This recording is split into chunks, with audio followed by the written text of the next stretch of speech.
بسم اللہ الرحمن الرحیم۔ اللہ تعالیٰ نے اپنی مخلوق کی رہنمائی اور دینی احکام سکھانے کے لیے وقفے وقفے سے 1.25 لاکھ کے قریب انبیاء کرام بھیجے تاکہ وہ ان تک اللہ کے احکام پہنچا سکیں۔ مگر بعض قومیں ایسی بھی گزری جنہوں نے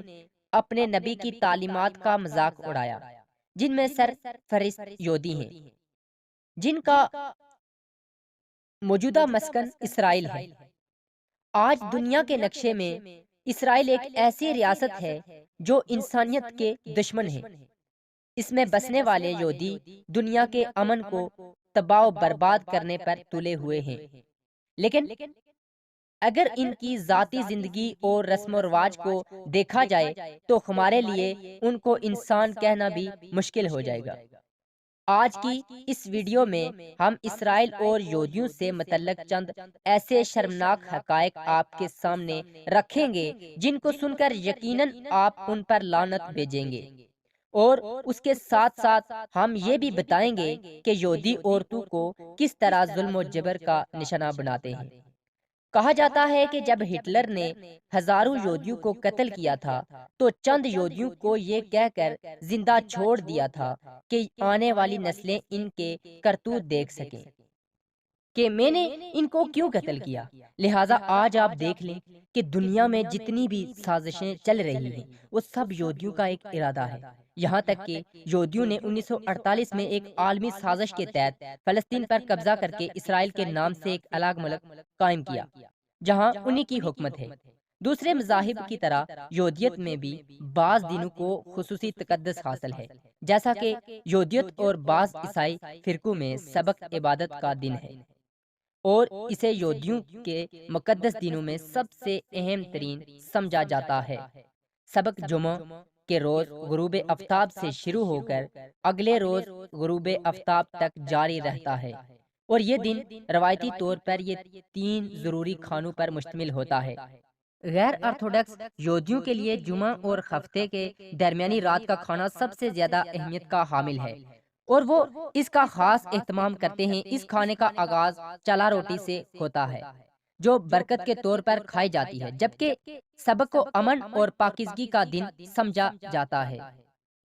اس روز روایتی طور پر اچھے کپڑے پہننے کو اہمیت دی جاتی ہے، اور بعض لوگ پاکیزگی کی علامت کے طور پر سفید کپڑے پہنتے ہیں، اور جمعہ کی رات کو گھر میں موم بتیوں کو روشن کیا جاتا ہے اور صبح سویرے عبادت گاہوں کا رخ کیا جاتا ہے جہاں اس دن کی مناسبت سے خصوصی عبادات کی جاتی ہیں۔ اس کے ساتھ ساتھ سخت نظریات کے حامل یہودی اس روز تمباکو نوشی، آتش بازی، محنت مزدوری اور گاڑیوں میں سفر کرنے سے منع کرتے ہیں۔ اگر مذہب یہودیت کی میں شادی کی بات کی جائے تو یہودیوں میں شادی کا طریقہ بہت سادہ اور دلچسپ ہے، جس میں منگنی کا اعلان شادی سے پہلے کر دیا جاتا ہے۔ ان کے نزدیک شادی کے دن روزہ رکھنے کو مستحسن سمجھا جاتا ہے، جبکہ شادی کی رسم سہ پیر کو مجلس میں ادا کی جاتی ہے، جس میں کم از کم 10 بالغوں کی موجودگی ضروری سمجھی جاتی ہے۔ مجلس کی عمارت میں ایک ریشمی کپڑے کا شامیانہ تیار کیا جاتا ہے جس میں دولہا دلہن کے ہمراہ آتا ہے، جس کے بعد یہودی ربی یعنی یہودی کا عالم ایک گلاس میں شراب لیتا ہے اور زوجین کے حق میں دعا کرتا ہے، اور اس گلاس کو دولہا دلہن کو دے دیتا ہے۔ یہ لوگ شراب چکھتے ہیں، اور بعض اوقات دولہا اور دلہن یہ شراب پی جاتے ہیں، اور اگر دولہا اور دلہن کی جھوٹی شراب بچ جائے تو یہودی عقیدے کے مطابق یہ جھوٹی شراب ان کو پلائی جاتی ہے جو یا تو شادی کرنے سے ڈرتے ہیں یا وہ نامردی کی وجہ سے شادی سے دور بھاگتے ہیں۔ ان کے عقیدے کے مطابق اگر دولہا اور دلہن کی جھوٹی شراب کسی نامرد کو پلا دی جائے تو وہ جلد اس نامردی سے چھٹکارا پا جاتا ہے۔ پھر دولہا دلہن کی انگلی میں ایک انگوٹھی پہناتے ہوئے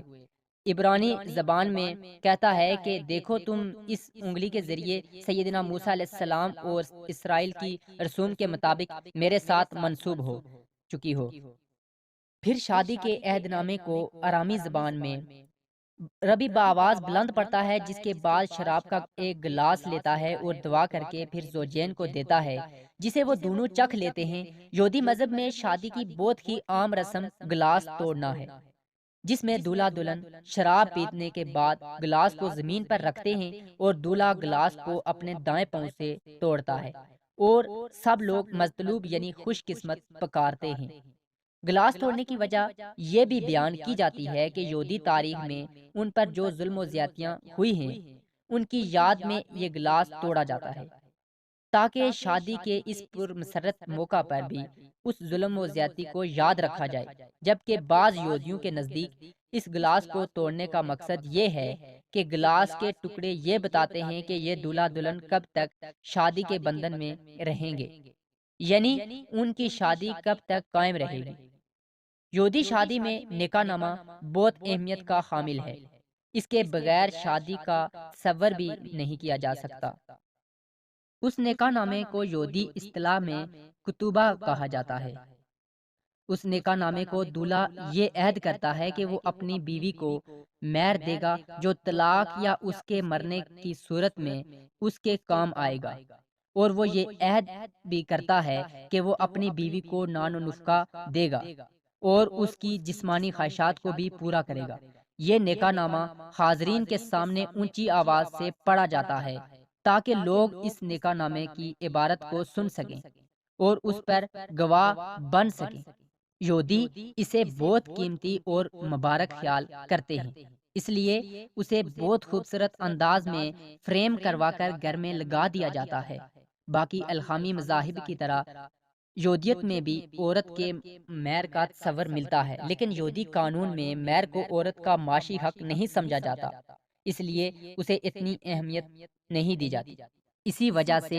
یہودی قانون میں اس کا تذکرہ اشارتاً تو ملتا ہے مگر صراحتاً اس کا ذکر نہیں ملتا۔ بائبل میں بھی اس مہر کا ذکر اشارتاً موجود ہے، جس کا ترجمہ کچھ یوں ہے: اگر کوئی مرد کسی کنواری کو جس کی نسبت نہ ہوئی ہو پھسلا کر اس سے مباشرت کرے تو وہ لازمی اسے مہر دے کر اسے بیاہ کرے، لیکن اگر اس کا باپ ہرگز راضی نہ ہو تو اس لڑکی کو اسے دے تو وہ کنواریوں کے مہر کے موافق اسے نقدی دے۔ یہودیت کے ازواجی نظام پر نظر ڈالی جائے تو معلوم ہوتا ہے کہ ان کے یہاں عورت کا مقام نہایت پست ہے۔ اس کی وجہ یہ ہے کہ حضرت حوا سلام اللہ علیہا نے حضرت آدم علیہ السلام کو ممنوع پھل کھانے پر اکسایا اور اسی وجہ سے وہ جنت سے نکالے گئے، اور اس کی بنا پر عورت کو مرد کی غلامی اور خیز جیسی ناپاکی اور حمل کے درد کی سزا ملی۔ اس کے علاوہ یہودیت میں عورت کی شادی خاوند کی خدمت اور اولاد پیدا کرنے کے لیے ہے، اور اگر کسی کے ہاں کئی سال تک اولاد نہ ہو بلا جھجک دوسری شادی کر سکتا ہے، اور اس کام کے لیے اپنی بیوی سے کچھ کہنے کی سننے کی ضرورت نہیں۔ اسی طرح نکاح کے قانون کی طرح طلاق کا قانون بھی یہودی روایات میں عورت کی مظلومیت کی داستان سناتا ہے، یہاں تک کہ یہودی مرد جب چاہے چھوٹی سی لغزش پر طلاق دے دیتے ہیں، اور ان کے مطابق ان کو یہ حق مذہب نے دیا تھا۔ یہودی شریعت میں جب ایک عورت کی شادی ہو گئی تو پھر وہ دوبارہ شادی نہیں کر سکتی، یا اگر کسی یہودی عورت کو اس کے شوہر نے طلاق دے دی تو وہ پھر بھی دوبارہ شادی نہیں کر سکتی، اور نہ ہی کسی مرد کو اس سے شادی کرنے کی اجازت ہے۔ اگر کسی عورت کا شوہر مر جائے تو اس کے لیے یہودی قانون میں ہی حکم اور رواج تھا کہ وہ اپنے شوہر کے بھائی سے شادی کرے، اور اس شادی سے ہونے والا بچہ بھی اس کا نہیں بلکہ اس کے مرحوم بھائی کا شمار ہوتا تھا۔ اگر اس کے شوہر کا بھائی شادی کرنے سے انکار کر دیتا تو پھر اسے شادی کرنے پر مجبور کیا جاتا، اور اگر وہ پھر بھی نہ مانتا تو اس کو عمر بھر ذلت کا سامنا کرنا پڑتا۔ جبکہ دوسری جانب اسلام نے عورت کو مختلف نظریات اور تصورات کے محدود دائرے سے نکال کر بحیثیت انسان عورت کو مرد کے یکساں درجہ دیا۔ اسلام کے علاوہ باقی تمام تہذیبوں نے مغرب جو آج عورت کی آزادی، عظمت اور معاشرے میں اس کے مقام و منصب دلوانے کا سارا اپنے سر باندھتا ہے، لیکن اس معاشرے نے ہمیشہ عورت کے حقوق کو سبوتاژ کیا ہے اور عورت کو اپنی محکومہ اور مملوکہ بنا کر رکھا ہے۔